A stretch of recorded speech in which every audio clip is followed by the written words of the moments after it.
Good evening, ladies and gentlemen.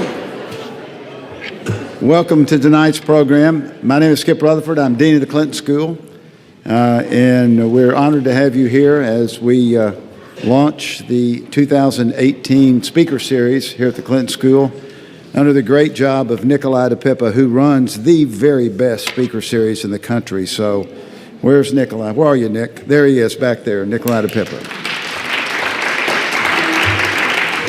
So if I could ask you to turn your cell phones and electronic devices off. I think also I could say this without getting too much in the favoritism category, is that we also have with us tonight three of the most progressive members of the Arkansas legislature who care about kids, who care about health, who care about hunger, and doing the right thing. So let's welcome Senator Will Bond, Senator Joyce Elliott, and Representative Clark Tucker.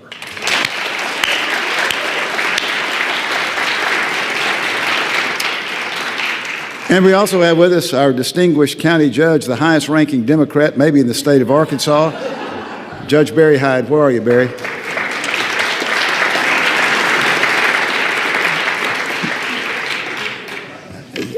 It is a real pleasure for us to partner with two great organizations, the Arkansas Hunger Relief Alliance, great organization under the leadership of a spectacular person who was a great legislator, who is a great vice mayor, but more importantly is just a great public citizen. Kathy Webb, thank you for all you do.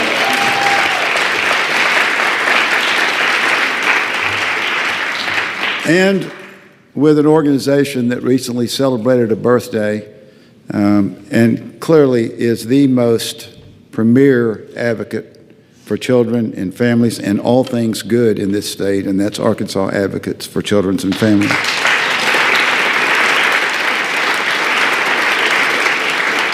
So we're honored to be in that. We're just, as Dizzy Dean said when he entered the Baseball Hall of Fame, I'm just proud to be amongst them, and so I'm just proud to be amongst Arkansas Advocates and the Arkansas Hunger Relief Alliance. Rich Huddleston is the Executive Director of Arkansas Advocates. He has done so much, and one of the things you admire most about Rich is no matter how controversial the issue, no matter how big the political hill is to climb, Rich Huddleston is there on the front line, standing up, and speaking out. Ladies and gentlemen, Mr. Rich Huddleston.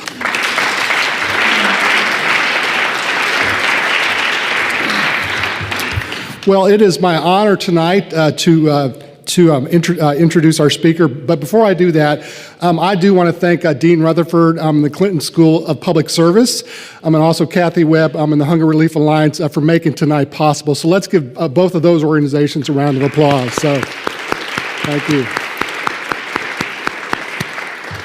Well, our guest speaker tonight, and you're in for a real treat, is EllenVollinger, who is the legal director for FRAC, which is the Food Research Action Center. She has responsibility for directing FRAC's advocacy on behalf of the Supplemental Nutrition Assistance Program, SNAP, which used to be called food stamps. Ellen has led FRAC's efforts to bolster the SNAP program, particularly to serve working families, legal immigrants, and victims of disasters. She has worked with administrators, elected officials, industry, and nonprofit partners on strategies to provide a more accessible and effective nutrition assistance safety net for vulnerable families. She also serves on the eGovernment Payments Council. Prior to joining FRAC, she's been in FRAC for over 20 years. I think we've known each other for that, for probably most of that time. Her prior positions included serving as director of the nonprofit National Committee for Full Employment, as well as being a practicing attorney with the D.C. law firm of Ross Dixon and Masbach. Ellen has a BA in American Studies from Smith College, a master's degree in legislative affairs from George Washington University, and a J.D. Magnum cum laude degree from the American University's Washington College of Law. But putting all of that aside, what I really want you to know is that there are maybe 2 or 3 people nationally in D.C. who are really considered experts on food assistance programs like SNAP. Really no more than 2 or 3, tops. And Ellen is one of those couple of people. And so she is one of the nation's, for most experts, and so it's a real treat tonight to have her. So please join me in welcoming EllenVollinger to speak tonight. So Ellen.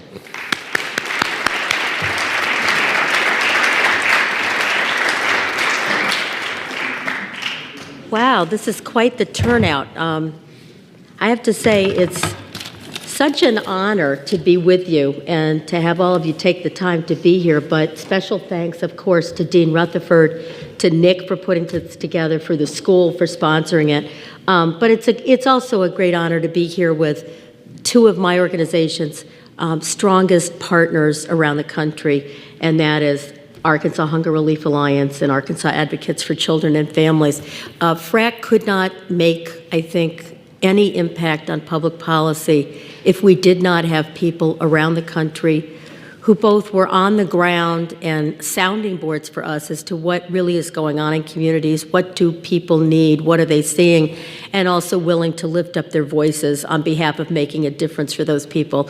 You know, those of us who work in Washington, D.C., we're not the ones who make policy, and I'm sure those of you who are students at the school are learning a bit about policy making, probably what looks good and what doesn't look so good, and unfortunately I'm going to give you probably a glimpse into both sides of the policy-making world.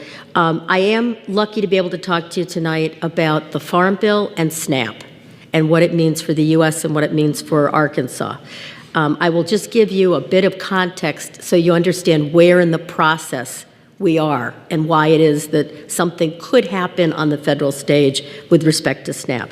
SNAP is a program that's reauthorized in normal times, reauthorized about every 5 years as part of what's called the Farm Bill. The Farm Bill, like it sounds, has lots of different provisions in it that have to do with supporting aspects of agriculture. There are direct payments to farmers, there's crop insurance, there's conservation. In all, there are about 12 or 13 titles. There's a dairy title. Nutrition title is just one title of that Farm Bill. And when things are done under what we refer to as regular order in the legislative process in D.C., that's kind of the way you learned not necessarily as sophisticated a look at public policies you're getting at this school, but which you might have learned more in grade school. That, you know, a bill becomes law, it goes to the regular committees, they have regular votes, things proceed in the fashion that the founders would have designed.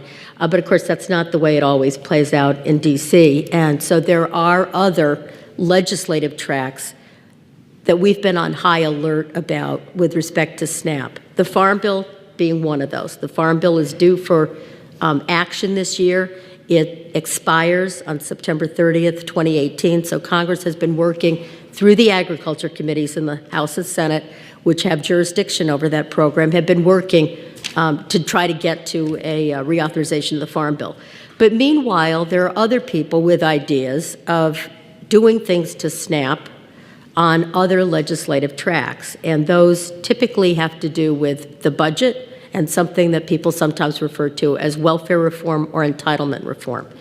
So for the last year, my organization, and with a lot of good support from our Arkansas advocates, have been trying to anticipate that something could be brought up on any of those tracks, and we've crafted a very broad campaign called Protect and Strengthen SNAP, no block grant, no structural change, no cuts, and in fact strengthen it by improving the program, improving benefits for families and individuals who need them, and providing a fairer kind of system for folks.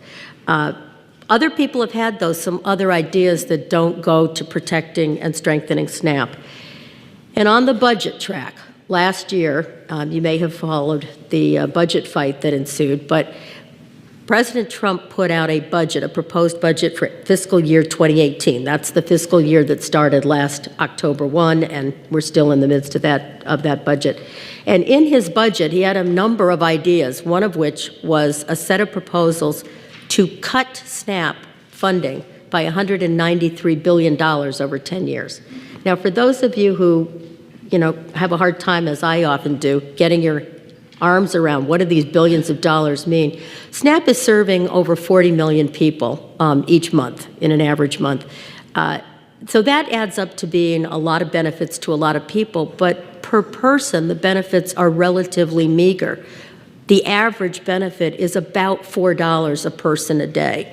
So we're not talking about a program that has enormous reserves that if you cut, all of a sudden, then people are not going to have a problem being able to afford their diet through the month.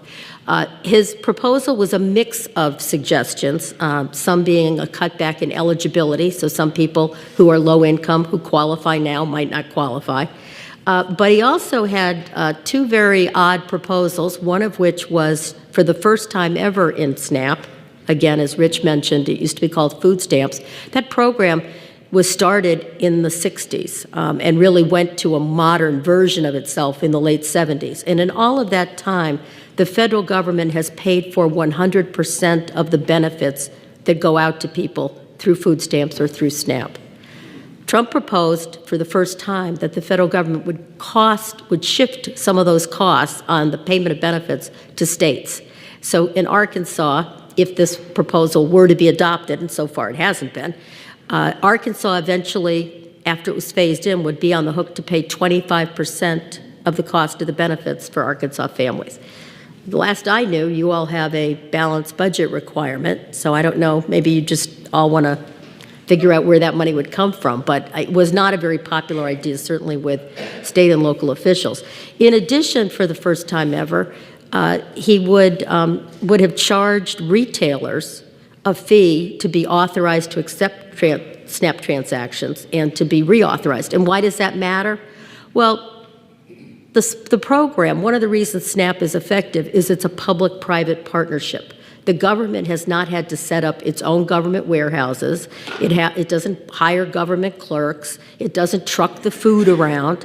It uses regular commercial rails. So one of those is the regular food retail system, which increasingly is a diverse kind of a system. It's no longer only a grocery store. Maybe it's a specialty store, or maybe it's a farmer's market, or maybe it's a community supported agriculture, different ways, but yet those are still the regular commercial channels for people. That's a very efficient, cost-effective kind of delivery system for the federal government. In addition, for the last 20, or it's getting more like, for some places, 25 years, the federal government has also taken advantage of the regular electronic banking credit card system that's out there so that people are getting their benefits on regular cards. They're called EBT cards, electronic benefit transfer cards.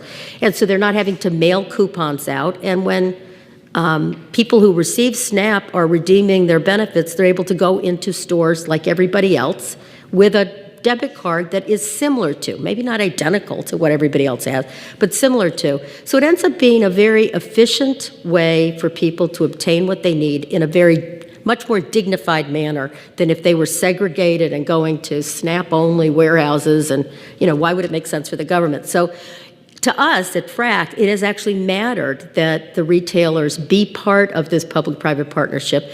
And so the idea that something would maybe be a disincentive for some retailers to continue to participate is not at all appealing. So far, that hasn't gone anywhere.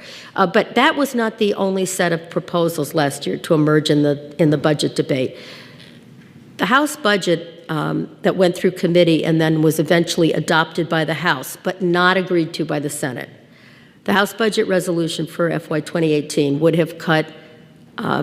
have directed that Congress would have had to cut at least $10 billion over 10 years from the Ag Committee budgets. It could have come from something other than SNAP, but most observers assumed that SNAP was the most vulnerable part if cuts had actually been mandated to be made. The Senate didn't go along with that. But when asked what the assumptions were in the budget resolution that the House was adopting, there was a question, is this going to be a block grant? In other words, are you going to change SNAP from being an entitlement program, one that's there for anybody who meets the qualifications? It doesn't need special appropriations every time need arises. It's there. It's an entitlement, and it's just a set of qualifications people have to meet. It's not a fixed pot of money. It's not a limited sum of money. Are you going to change it to a block grant? And the answer that was given on the record by the committee staff was, well, we don't use that phraseology, which is why we've sort of all year said no block grant, no structural change, because we know sometimes people use different names. And we had assumed that might be coming, but it was not pleasant to hear it anyway. And then the second question that Congresswoman Del Bene from Washington State asked at that particular markup was, well, you would mandate $10 billion in cuts to SNAP. What savings total for SNAP are assumed in this budget resolution? And the answer came back $150 billion over 10 years.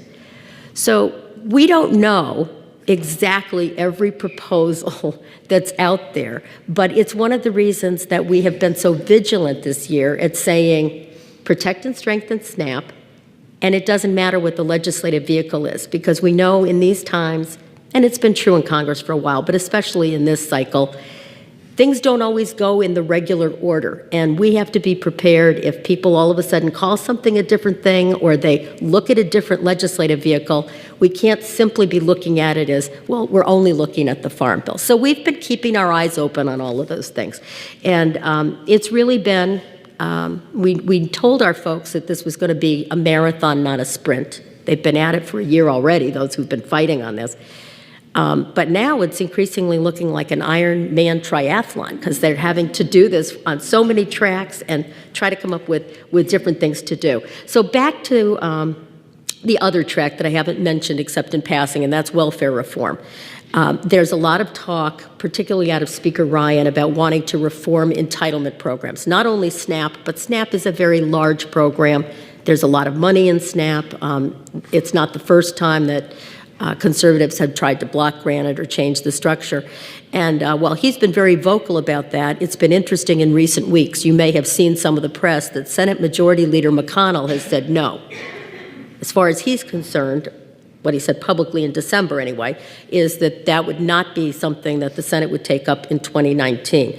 I'm sorry, in 2018, and that would have to wait some future year, but that the Senate is too closely divided along party lines, that in taking on anything like entitlement reform, it's his view that there would need to be bipartisan buy-in. He doesn't think he would get that. And frankly, if he's looking for bipartisan buy-in, he's explained he'd be looking for it for infrastructure. So welfare reform has not gone away as a threat. We consider that that'll probably still be something that will be pushed by the House, and we're watching. But there's also reason for hope to think that it's not going to be that easy just because one party is in control of different chambers. There are different dynamics going on, and that's been helpful on this Protect campaign. Why is SNAP in a Farm Bill? I don't have the video with me, but I certainly could send Kathy a link if you want it. AgriPulse did a video recently. That's one of these trade publications that we read closely because they listen to every word that the ag folks say, and they try to parse out what might be happening next. And they did a little video to inform their readers about aspects of the Farm Bill. And the particular video I'm mentioning is what are the odds that SNAP will remain in this next Farm Bill? And the most interesting interview they had was with former Senator Bob Dole. And he explained that in 1973, which was the year they added nutrition to the Farm Bill, they did it because the dynamics in Congress were changing. Senators still had some farm constituency. Just about every senator has some farming in the state and some reason to pass a Farm Bill. But they were finding that in the House, as the House became much more urban, there was less reason for members of Congress to give their votes for a Farm Bill. What was it doing for the urban areas? And they struck the idea of putting nutrition into that Farm Bill. I haven't looked back at the vote myself, but in that video, former Senator Dole says that the Farm Bill cycle prior to that had seen the Farm Bill pass the House by one vote. So as the trend was accelerating in a non-rural way for the House, they felt it was very important. And that dynamic is still in play today. And it's one of the things we've seen in the last 2 years, both before the election and since, that the major agriculture groups and commodity groups have said they want SNAP in the Farm Bill. They're standing with keeping the bill together. And one of the folks who blogs a bit and tweets a lot about Farm Bill politics and farm policy noted the other day that it's some of the most vocal critics in Congress who are opponents of SNAP. It turns out they are among the most vocal opponents of spending on the farm part of the Farm Bill. They don't like supports to farmers, and they don't like crop insurance. So if one is looking at how to line up votes for a Farm Bill, they don't always shake out by party. They haven't in recent years. We've never seen a Farm Bill that didn't need bipartisan support. There's a significant segment of the House Republican caucus that doesn't want a Farm Bill anyway. But there are other members of Congress, some who support SNAP and some who don't, who may prioritize that the most important thing to get done is relief for whatever ag sector is hurting in their state or their district. And we've been hearing a lot about a lot of pain, both before the election and since, both before the disasters and since, whether it's about cotton, whether it's about citrus, particularly in Florida, whether it's about dairy, which has been hurting in a lot of parts of the country. And I used to think that I knew what the big dairy states were, and it turns out every state seems to have a significant dairy industry. And those farmers are hurting, and there are some who want to see what they can do with crop insurance. So the dynamics are not all negative. Some of the dynamics of a Farm Bill context would suggest that some of these big threats to SNAP might get averted, but I don't think you're going to stop hearing the really nasty chatter and a lot of threats coming at us, which is why we're redoubling our efforts in the year ahead for this Ironman triathlon or whatever it is that we're on. We don't know timing. The only thing we're certain of is what we say. We can't be certain what anybody else is going to do. And so we try to stay on this broad message, and we try not to get too diverted by the shiny little object that seems to arise every couple of news cycles and divert people to other stuff. So for how many of you know much about SNAP or food stamps? Okay, so some of what I say, I'm going to go through this very quickly, but just so that you understand why it is our community is so desperate to make sure the program is protected and, if anything, strengthened. It has important anti-hunger impacts, economic impacts, anti-poverty impacts, health, education. You've heard me harp a bit about the structure of the program. It is an entitlement structure. Why does that matter? Well, it matters because it allows the program to increase and decrease depending on need. And frankly, we're not rooting for the rolls to be higher in SNAP if people are doing well and the economy's great and jobs are plentiful and jobs and good wages are plentiful and people have incomes. And if those rolls go down, that's fine by us.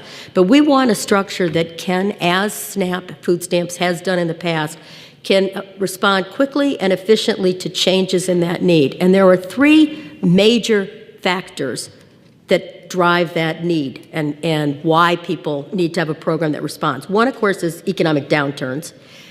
It's great that we're coming out of the last one, but you saw how serious that last one was. And fortunately, SNAP, because it was an entitlement, the rolls did go up, and they did meet some of that need. Natural disasters. I think part of the country is immune from natural disasters these days.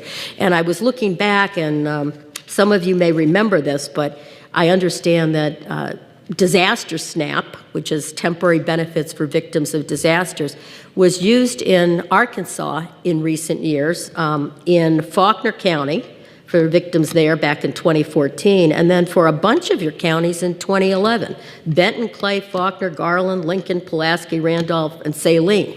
With a block grant, a fixed block grant amount of money, there wouldn't have been this wiggle room for the federal government to come in with the aid. And where are we seeing that play out today? Well, in the most recent disasters, we've seen the federal government, and I have to give kudos to the Trump USDA on this, they did a good job. They provided a lot of relief in the form of disaster SNAP to victims of Harvey in Texas, Irma in Florida. They've been working in Virgin Islands. They've been very responsive to the wildfires in California. Where have they not been so successful? Well, Puerto Rico. Now, that's for two reasons. One, of course, the infrastructure, the power situation, the devastation is so great that they would not be in a situation where today they could be up and running a disaster SNAP. But let's suppose they get to that situation where they would have regular channels of commerce and everything's working better. Puerto Rico has a block grant. Its form of SNAP, which it elected decades ago, is a fixed amount of money. So that's why Congress had to step in one of the disaster bills this fall and put some extra money for Puerto Rico for a SNAP aid into a relief package because the entitlement wasn't there to kick in. I doubt that any of us want to be, regardless of who's in Congress at any point in time, how many of us want, after a disaster, to be dependent on whether Congress steps up to do the right thing or can even agree on what the right thing to do is. That's not a lot of assurance. So that's one of the most important features.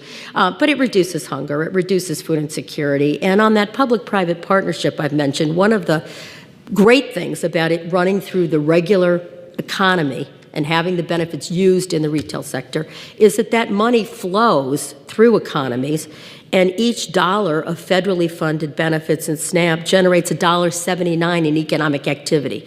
And that shows up and down the production line. It's not just in the grocery stores, it's back through the farmer, and often it's ancillary jobs because communities have more community development. The program's very targeted. 75% of SNAP households include a child, an elder person, or a person with disabilities. We know from research, there's been a lot of research and a lot of it put out by the Obama Council of Economic Advisors, synthesized a lot of this, that, even research showing that SNAP, if it's received in early childhood, pays off in higher school graduation rates and earnings and adult health. It lifts people out of poverty, but especially it also relieves pressure on food banks and other charities that currently are stretched pretty thin trying to meet the need. We've got a lot of hunger and poverty in the United States, and some of that hunger is among working poor people. It's not as if they're not working, but the jobs are not enough, they're not paying enough, and the hours often are not enough. So in Arkansas, we have a SNAP map, and I would just give a little shout out to my website. It's not my personal website, but my group's website, www.frac.org. And on that website, we have an interactive map. And it shows you can play with it, but it shows you what the breakdown of SNAP participation is in Arkansas. We have it for every state. We have it for the nation. We have it for counties. We have it for congressional districts, in case you're going to be communicating with any of your congressional delegation. And one of the things about that map is it not only shows how many households were participating in an average month, and the month we looked at, it was over 200,000 households with over 450,000 individuals in them, but it was helping all types of Arkansas communities. And I think contrary to what people's assumption is, it was actually doing more in rural areas even than it was doing for the metro and small towns.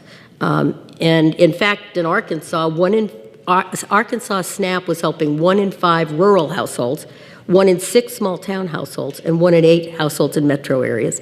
So it's a program that really has a far reach, and it's not just one type of community and not just one type of household that gets help. And with respect to the retail community, and again, how this is flowing through your economy, you all have over 2,800 authorized SNAP retailers.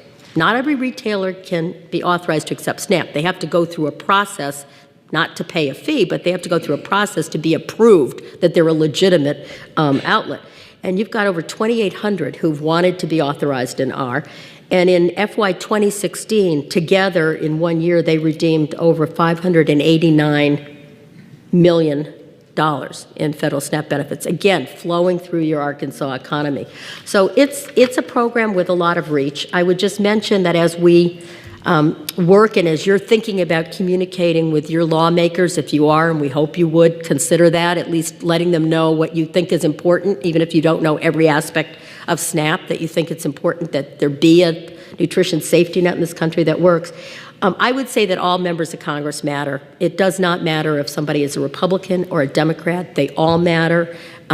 They're going to have a lot of things to sort out this year, and we don't take anyone for granted, either as in opposition or in support. But you have some members who are very well-positioned on committees that have a little bit more say at different stages in the process. And one of those is Senator Bozeman, who's on the Senate Ag Committee, which is what the Farm Bill goes through. He's also on Budget and Appropriations. And remember, I mentioned budget cycle is always one of these things that crops up, and we're getting ready to watch for that again. Congressman Rick Crawford is on the House Ag Committee, and not only is he on the full committee over there, he's on the subcommittee with jurisdiction over SNAP, the Nutrition Subcommittee. And also in the House, you've got two members of the House Budget Committee, Congressman Womack and Congressman Westerman. So they're potentially going to be involved in various junctures of what's going on. I will say one of the other reasons why we think probably for Arkansas the entitlement status matters a lot is not unlike other states, because every state has an aging population. But I think in Arkansas, you've got an even more pronounced aging of your population.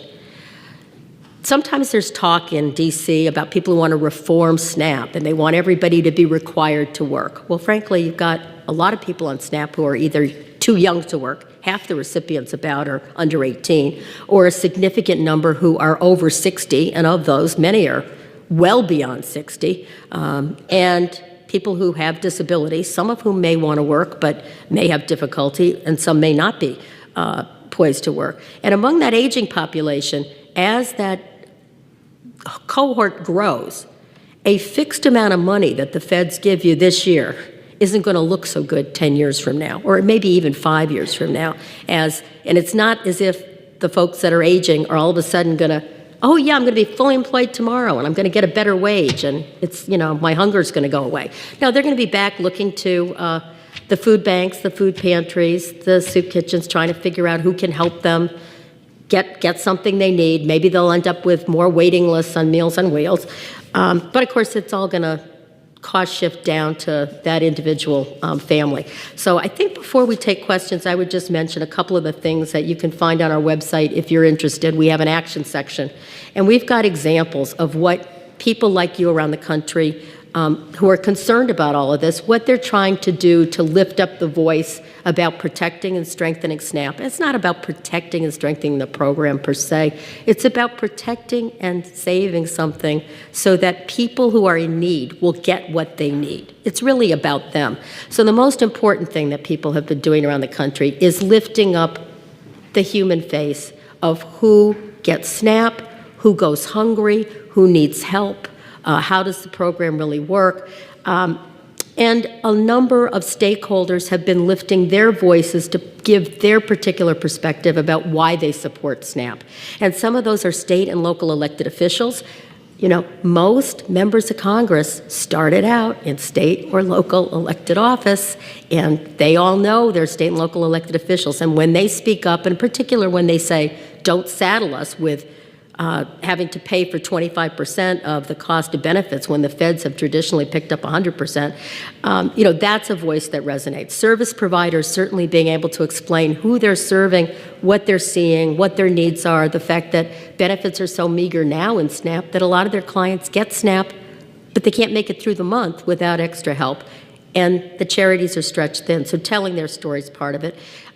Clients themselves, people who get SNAP or who once got SNAP and are willing to share their experience and talk about why it's mattered to them.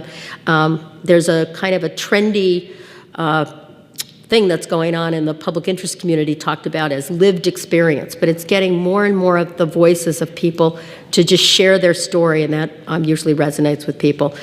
There have been sign-on letters, city resolutions. While we're in January, our California partners with the California Association of Food Banks have just launched a New Year's resolution writing campaign. I think they're going to continue to do that through January, and people can just tweet out or whatever they want that they're resolving. So some of these are little steps. The most important, of course, for those of you who can do it, are getting more public things into the newspapers and the media, whether that's op-eds, editorials, and things like that. But of course, it's also that one-on-one contact with your legislators, whether that's in the form of showing up at a town hall, whether that's seeing if they have regular office hours, whether that's a letter.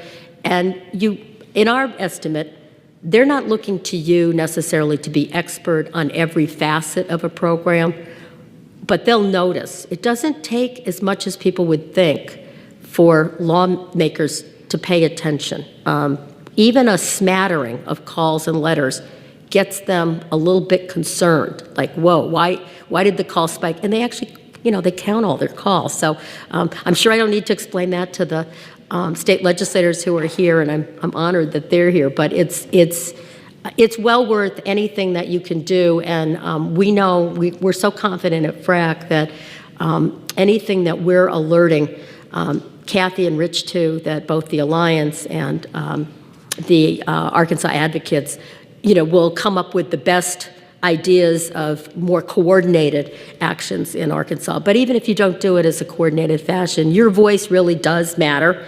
And I have to say, as much as this marathon for the last year has been a bit grueling, we feel pretty good about the prospects going forward. And if people had not stood up, if people hadn't stood up on the health fight, think where we would be on that.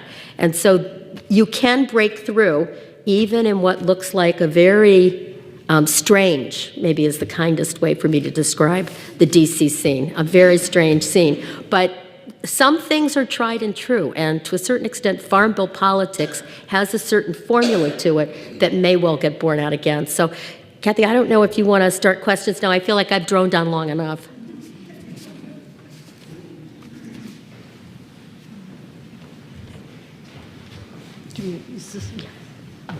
Okay. Thank you, Nikolai and Skip and Ellen. We could listen to you talk about SNAP all night, the people from the Alliance. Before we take questions, I want to just say two quick things.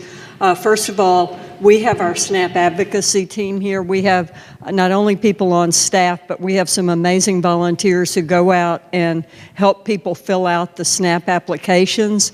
And about every 2 days, they call with these heart-wrenching stories about the people in Arkansas that they're talking to who are applying for SNAP benefits. And if you would like to join us, please email, you can just email kweb@arhungeralliance.org, and I'll connect you with the SNAP team, and so you can go out and meet these wonderful Arkansans who are working hard, or seniors or kids who are struggling.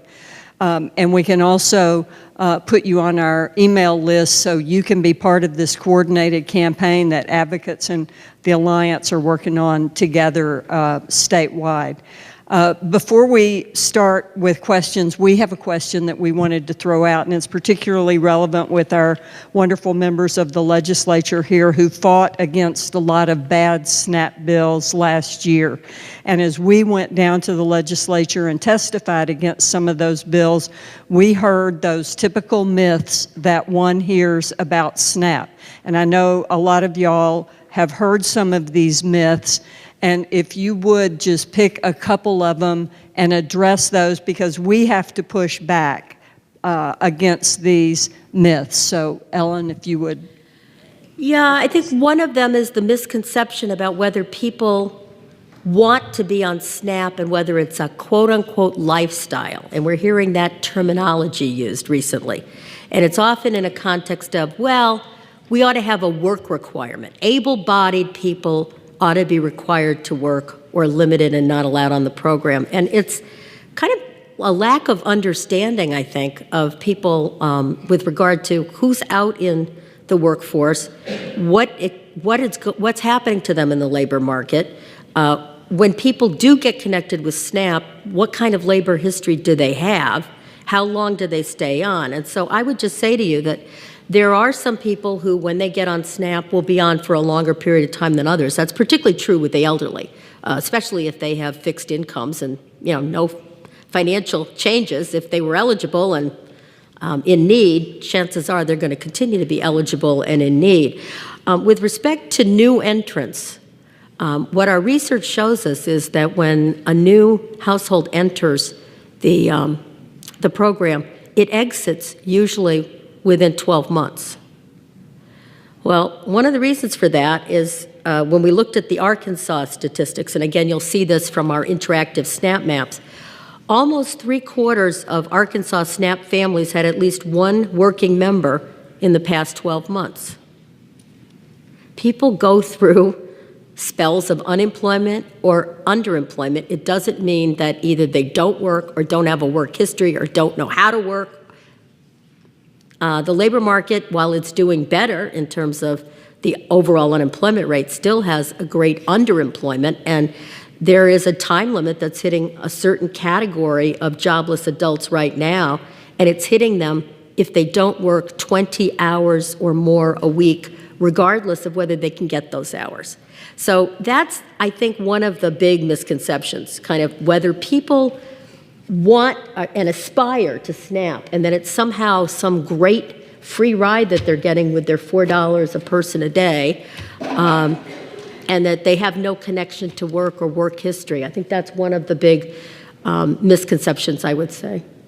And just, would you touch on the question that people raise about the lobsters and alcohol and cigarettes and things like that? Yeah, you know, Americans, by and large, are pretty similar as a group on what we purchase.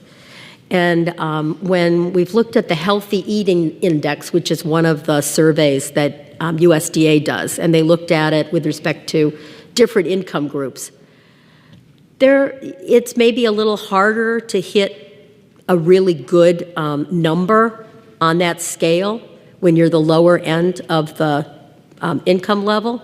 But the difference is, you know, maybe the low-income population scoring around 60, and overall we're scoring at maybe 66 or 68. It's not like, gee, we're all doing so great, and it's just these folks over here. No, they're us. And again, they move in and out of work and in and out of SNAP. It's not some stable population who is solely buying the wrong stuff. And for people who only get, you know, on average $4 a person a day, and if they're in a bigger household and they have greater need, the allotment's going to be bigger, but that means they're still stretching over greater need and a greater number of people.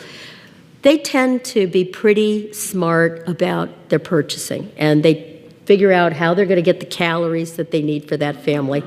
And again, one of the reasons why this public-private partnership has worked so well is because they can go in and make those choices the way that other people do. They're adults. This is not the school meals program where the school is in place of the parent, and maybe the school should have some rules that they have to follow with respect to dietary guidelines. These are adults who should be able to make decisions for themselves and their family about what are appropriate foods for them, given what they're coping with, given the time that they have, given where they can shop, when they can shop, and even given if there's some particularly nice occasion, whether it's a birthday or whatever else, where, yeah, they choose this particular item.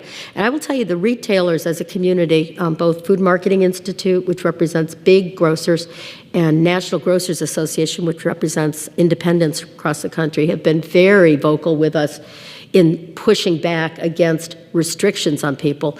For one thing, they don't treat their customers differently. They don't want to see themselves treat their customers differently. They actually know that customers come in maybe as a SNAP recipient, but then later on they're no longer a SNAP recipient, or maybe they were not a SNAP recipient, and all of a sudden they're going to start treating them differently. And it would be also very expensive for the retailers, and a useless expense as far as I think all of us are concerned, to reprogram all of their systems to differentiate. And how would people follow it? I mean, even this, what sound like fairly simple categories, it just would be a nightmare in terms of what somebody would do in a grocery aisle. There are, I think it's about 300,000 items on the grocery shelves. And then the estimates I've heard have been updated a little bit, but at the very least, there's about 15,000 new products put into commerce every year. Who's going to keep up with that, and to what end? It doesn't make much sense. But and you know, there's a lot of stereotyping and second guessing of people, but it's one of the reasons we find the SNAP challenge, and I know, Kathy, that folks have done that here, to be so instructive, because when people all of a sudden have to deal with a very limited amount of money and actually go on that shopping trip and try to figure out what it is, are they going to choose the coffee or not? Are they going to choose that second head of cabbage or not? And we've seen people make those choices.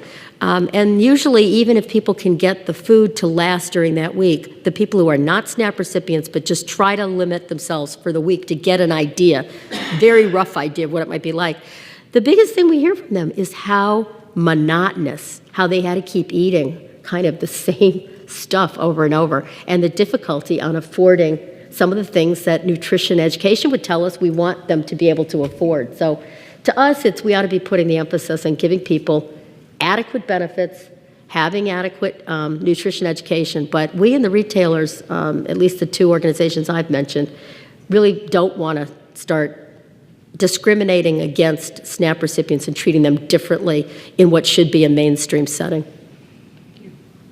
Question. Joyce. Senator Elliott. To what extent are people who are benefiting from SNAP still subjected to food insecurity? A lot. And one of the bills that I alluded to, I didn't go into any big detail on, but we've got 83 members of Congress in the House who've co-sponsored a bill, H.R. 1276, and it's got 5 provisions, but 4 of them have to do with making the benefits more adequate, because we do know that it's not an adequate benefit now. It doesn't do as much as it should do. The person who's the most eloquent on this, frankly, I'm going to paraphrase, is a medical doctor out of Boston, Dr. Deborah Frank, whose Children's Health Watch I think you also have in Arkansas. And she has said for years that SNAP is the right medicine, it's the wrong dose. You know, it's just not adequate. Part of it is because it's based on a very outdated, inadequate meal plan. The government has several meal plans, and they're gradations up and down. And the one at the bottom is called the Thrifty Food Plan. And that's the most meager basic of the food baskets that they price to base the benefits on. The bill, H.R. 1276, that we're backing, would go to the next level, not the highest of the meal groups, but just one up, and that would be a significant boost in benefits. In addition, that bill would boost benefits for families with high shelter costs, because right now, if they don't have somebody who's elder or disabled in the home, they can only deduct a portion of their shelter costs. They can't, it's capped, and they hit that cap and that's it. That's one of the things I'm happy to say would have been different had the Clinton budget bill survived intact, because when President Clinton signed the bill in '93, that budget bill, it was taking that cap off, but it was welfare reform that put it back on in '96. And the 2 other provisions would be aimed at helping elderly by improving the minimum benefit. Right now, if an elderly person is at the higher end of income, they're poor, but they're kind of better off than somebody else, and they're in a small household, they might qualify for only $15 a month. So this bill would take it up to, $25 a month. I know, it's not enough, but still that would be an improvement. And it also would allow an easier way for states to have elders take into account what they're spending on medical costs, because we know if they're having to pay for medicine, that money's not there for food. And we hear too much about what a Harvard doctor testified in the Senate about as the treat or eat phenomenon he sees with elderly patients. So but it's inadequate, and that's one of the it's one of the least understood parts of the program by people who aren't dealing with it directly. The public they hear billions of dollars, and they can't get their heads around it. Alex.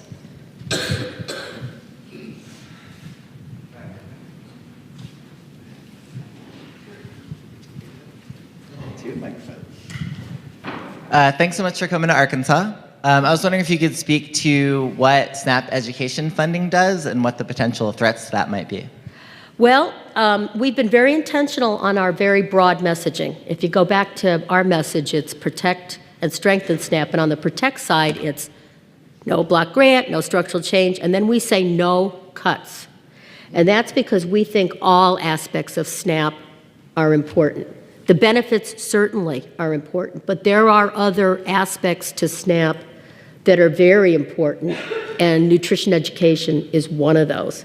And we don't want to see that undercut in any way. I don't do nutrition education myself. We have 2 nutritionists on staff who are more familiar with kind of what messaging they're doing. But there are efforts around the country like Cooking Matters. I don't know if that's one of the ones that you have here, yep.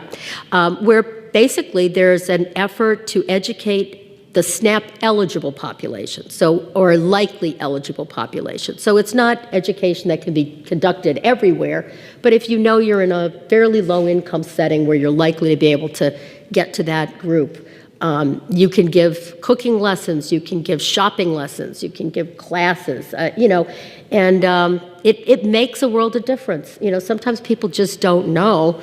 And we hear this a lot from people in the farmers market community, that sometimes people, they go and they've never seen this particular item before. And when they find out from the farmer, well, you can do this with it or whatever, it makes a big difference. None of us are really born knowing all this stuff. Some of us are luckier than others to have a household where maybe they're very engaged in cooking, but it's not like we're all born with a recipe. And so we think that's an important piece of SNAP. Is that Anna? I can't tell. Okay. The gentleman right here in front.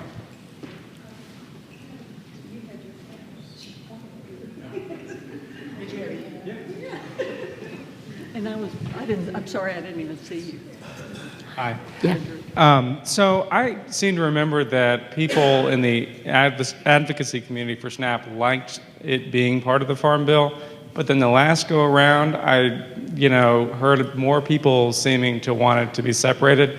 Is FRAC in favor of keeping them together, or neutral, or? Well, we're for whatever works. I mean, I will say that we're kind of no permanent friends, no permanent enemies type people. Actually, we're for whatever gets the right result that we're looking for. So we're less about process. But I will tell you that the Farm Bill community, of which we're part, has been very intentional at staying together in this cycle. And it was very unfortunate. Last Farm Bill cycle, Farm Bill was signed in February of 2014. During that February, 2012, 2013, up until early 2014 run-up, it was very rocky. And there was a very strong contingent within the House Republican caucus, along with the Heritage Foundation, that wanted to split up the bill. And then I think people realized, well, they wanted to split up the bill because they wanted both sides of the equation to lose. They felt that being aligned with nutrition was helping those farm supports that they didn't want to see supported. That's why I quoted earlier this Keith Good, who basically said, some of the people who are the most opposed to SNAP are also opposed to any Farm Bill spending. And the intentional nature of our collaboration is probably best shown by a letter that our groups did together just about a year ago. I guess we did get it out in February. Over 500 national and state-based farm, hunger, and conservation groups signed a letter urging Congress not to cut the Farm Bill budget. And we were very united around that theme. And we continue to be very, very much together. I would tell you that in the hearings, and in particular this summer at Farm Bill listening sessions, the House Ag Committee moved around the country and had some informal Farm Bill listening sessions. And like town halls, they don't give the audience a lot of time for whatever comments they're going to make. And with most of them, people were limited to 2 minutes. And one I remember in particular was out in rural Minnesota, and the president of the Minnesota Farmers Union, one of the 2 big ag umbrella groups, used about a minute of his 2 minutes in defense of SNAP.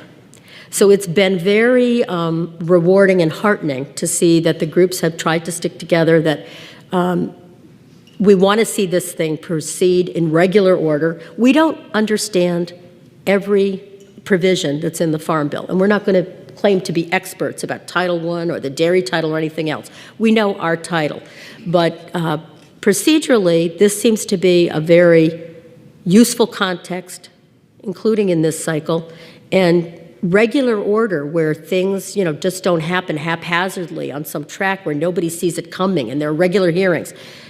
That's a better way to make public policy. And usually I would say that when things are done as part of a budget, there are things that drive the policy making other than what's the right result. It's more about how do we shift the money around or how are we paying for something else. So that's not true of every single budget, but it's too often the dynamic when you're in something that I call out of regular order and things are being driven other than by what you can find in a committee record.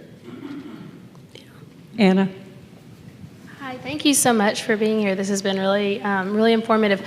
I'm curious if you could talk about some of the maybe out-of-the-box or unique partners that you have found, both at the advocacy level, at the state or federal level, as well as at the grassroots level of people enrolling families in SNAP in unique places, people out there in small communities trying to help make sure that people are aware of the resources that are available to them. Yeah, I will say that on the partnerships in terms of education and application assistance, they've been really robust around the country, and we've been blessed to learn a lot from what the community groups are doing. And we at FRAC partnered with the AARP Foundation a couple of years ago on a toolkit for helping to enroll older Americans in SNAP.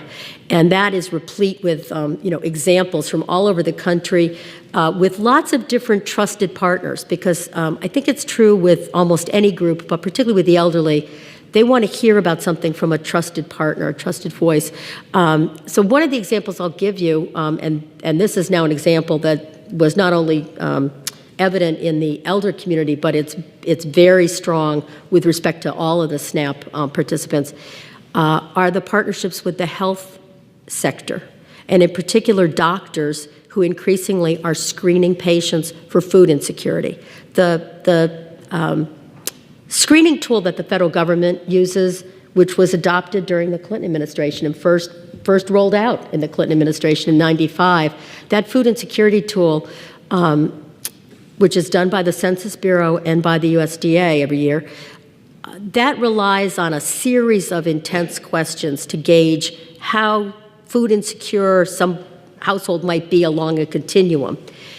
But there's a shorter version of that that's now been pretty much accepted for use by American Pediatric Association members and some others, and it's increasingly getting used by hospitals and by the doctors themselves to at least identify whether there is a food insecurity issue.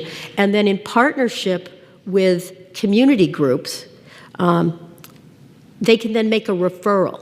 Doctors don't want to be in a position, I'm not a doctor, but from what I gather, doctors I think they don't find it ethical, frankly, to work to identify a problem for which they have no remedy or they can't do anything about, and it's just not, it's not really what they're about. And so the partnerships where they've been able to screen but then make a referral, there's a great partnership in Colorado, for instance, where our statewide group there, Hunger Free Colorado, runs a hotline. And they are now finding, because of the partnership they've had with the hospitals and the doctors in Colorado, I think a majority of the referrals they're getting through that hotline are coming in because of the medical community. So there are, and we're learning all the time from what people are doing.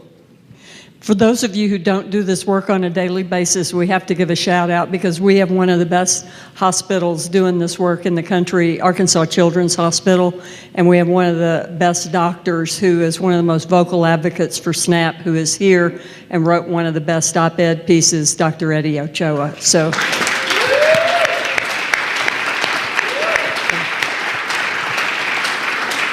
Rich,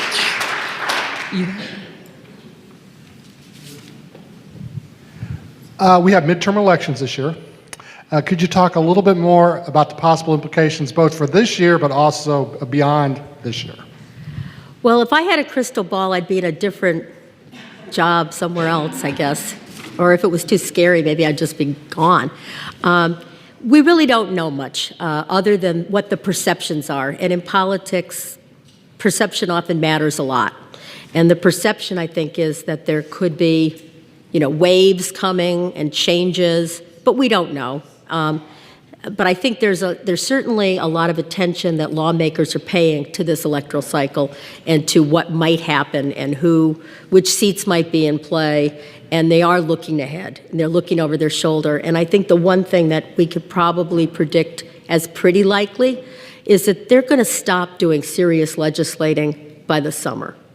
We usually in an election year, they want to hightail it back home. They don't want to take the chance that they're in session in August and somebody's campaigning against them. They want to get back home. And they certainly, I think, especially in this volatile atmosphere, are not going to want to take the chance that they're in October. So things are going to start to bog down at some point. That's why we're hearing a lot from the Ag Committee chairs about trying to move a farm bill, in committee at the end of this month. If somebody else told me, that's probably May, but who knows? But at some point, that's predictable in D.C., that people start to just look at the election day calendar, want to get out of town, and so they've often frittered away a lot of legislative days, and so how much they're actually going to accomplish, it's still a pretty truncated amount of time before they probably will just get out of here.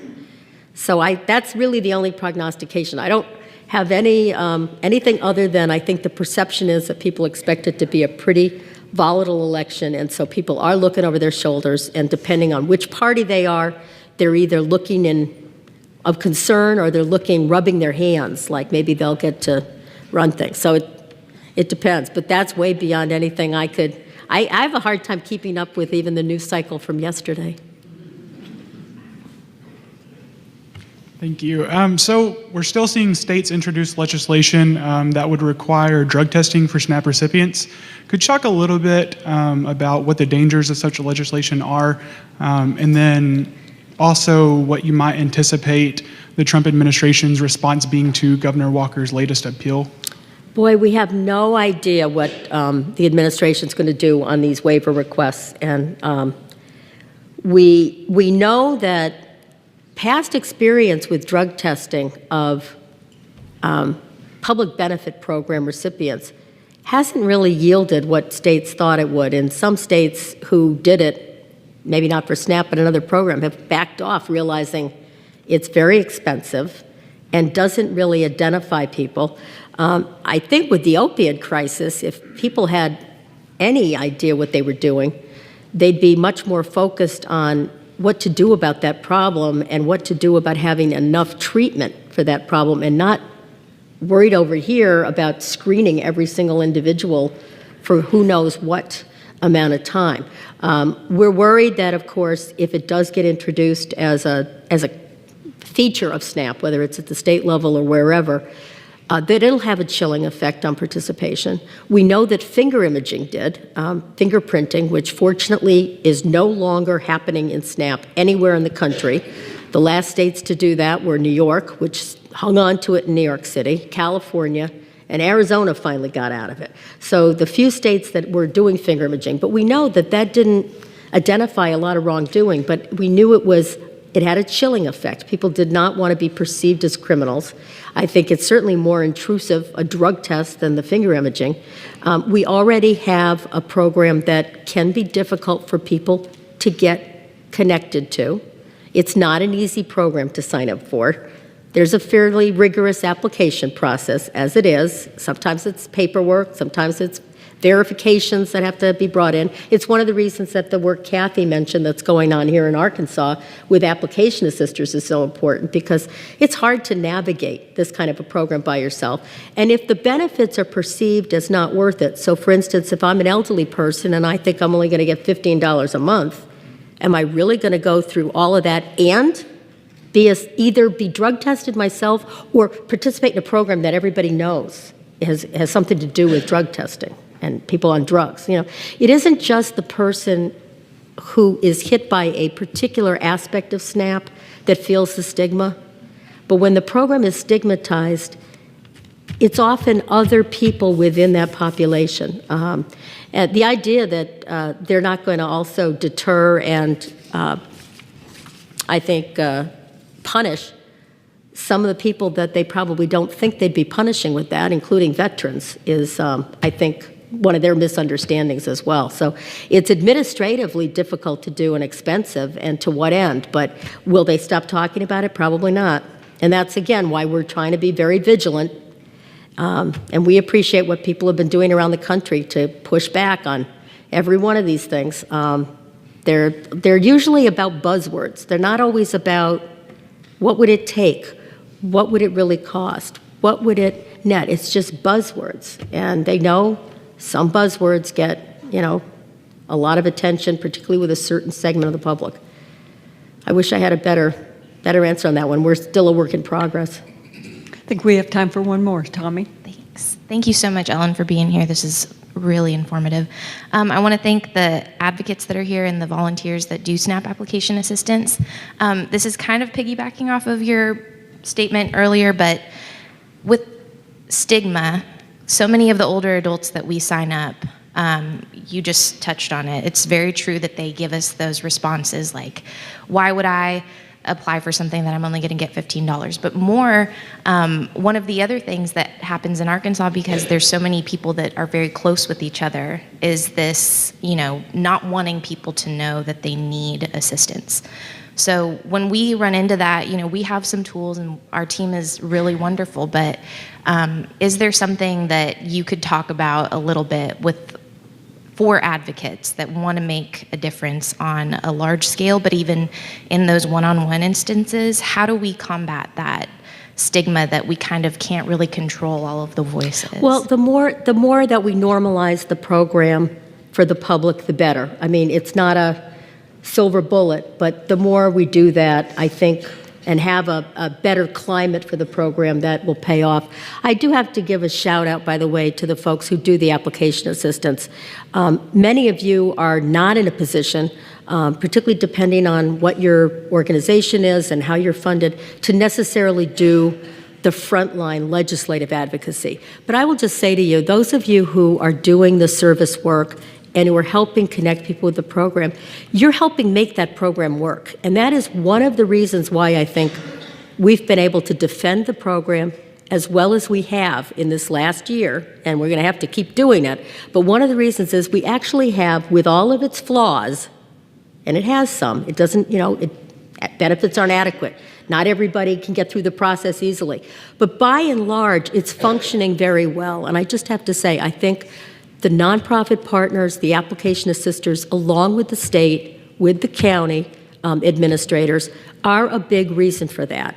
And certainly the career officials at USDA who continue to do their jobs and got all this disaster aid out in the wake of the hurricanes. It is, so all of you, I think, can contribute in different ways. You kind of have to decide how you're personally situated and what you're able to do.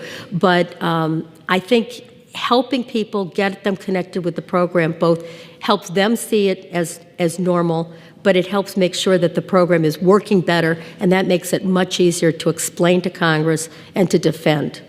So again, shout out to all of you.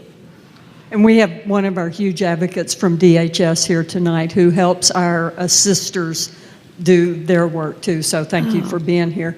Yeah. Ellen, it was great. Nikolai, Skip, Rich, Ellen, thank you so much, and we hope y'all will follow up and be SNAP advocates. Thanks so much.